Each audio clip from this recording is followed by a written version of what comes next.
কেউ যদি দুনিয়ার বুকে কোনো রোজাদারকে ইফতারি করাতে পারে, আল্লাহ তাআলা তাকে 4টি লাভে লাভবান করবে। তাকে গুনাহ থেকে মাফ করে দেওয়া হবে, জাহান্নামের আগুন থেকে তাকে মুক্তি দেওয়া হবে। তৃতীয় নম্বর হচ্ছে, রোজাদারকে ইফতারি করালে রোজাদারের সমান সওয়াব ওই ব্যক্তির আমলনামায় লিখে দেওয়া হবে। হাসরের মাঠে কঠিন বিপদের মুহূর্তে মানুষের গলা যখন শুকিয়ে কাঠ হয়ে যাবে, ওই সময় ইফতারি করানোর কারণে ওই ব্যক্তিকে হাউজে কাউসারের পানি দ্বারা তার তৃষ্ণা নিবারণ করা হবে। আল্লাহ তাআলা বললেন, ওয়াতাল মালা আলা হুব্বিহি যাইল কুরবা ওয়াল ইয়াতামা ওয়াল মাসাকিনা ওয়াবনাস সাবিলি ওয়াস সাইলিনা ওয়া ফির রিকাবি।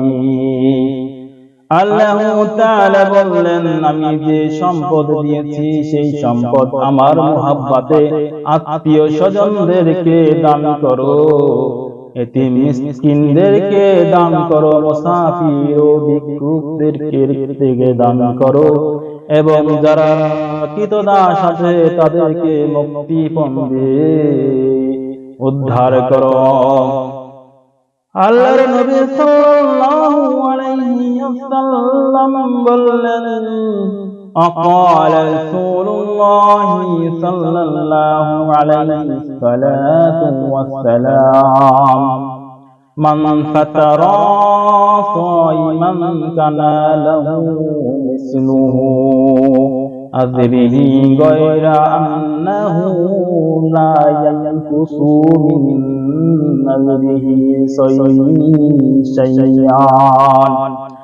যদি কেহ কোনো রোজাদার ব্যক্তিকে ইফতারি করায়, নবী করিম সাল্লাল্লাহু আলাইহি ওয়াসাল্লাম বলেন, ওই ব্যক্তি রোজাদার ব্যক্তির সমান সওয়াব ওই ব্যক্তির আমলনামায় লিখে দেওয়া হয়। এতে করে রোজাদার ব্যক্তির আমলনামায় কোনো রোজার ঘাটতি দেখা যায় না। সাহাবায়ে কেরাম আরজ করলেন, ইয়া রাসূলুল্লাহ, ইয়া হাবিবাল্লাহ, আমাদের মধ্যে অনেকেই তো সেই সামর্থ্য রাখে না। নবীজি বললেন, তোমাদের মধ্যে যদি কেউ রোজাদারকে একটা খেজুর কিংবা এক গিলাস পানি দ্বারা কিংবা এক ঢোক দুধ দ্বারা ইফতারি করায়, আল্লাহর নবী সাল্লাল্লাহু আলাইহি ওয়াসাল্লাম বললেন, সেই রোজাদারের সমান সওয়াব ওই ব্যক্তির আমলনামায় লিখে দেওয়া হবে।